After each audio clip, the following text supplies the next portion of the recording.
ఆదివారం వచ్చిందంటే అందరూ నీసు తింటూ ఉంటారు. ముఖ్యంగా కొందరైతే ముక్కలైతే ముద్ద దిగదండి. అలాంటి వాళ్ళల్లో నేను కూడా ఒకదాన్ని. అందుకని నేను ఈరోజు మటన్ కర్రీ అనేది ప్రిపేర్ చేస్తున్నాను. చాలా త్వరగా టేస్టీగా ఎలా చేసుకోవాలి అనేది ఈ వీడియోలో చూసేద్దాము. ముందుగా అయితే నేను ఆయిల్ పోసుకొని మసాలా దినుసులు వేశాను.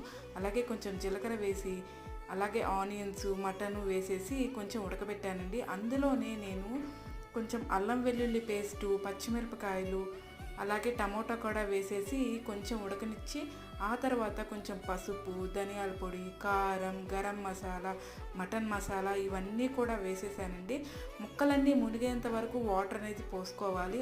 ఆ తర్వాత కొంచెం కొత్తిమీర చల్లేసేసి నేనైతే మూత పెట్టేసేసి 8 విజిల్స్ వచ్చేస్తే మన మటన్ కర్రీ రెడీ అయిపోతుంది. సో మీకు ఎలా అనిపించిందో ఈ కామెంట్ సెక్షన్లో అయితే కామెంట్ చేయండి. మీరు కూడా ట్రై చేయండి. ఓకేనా?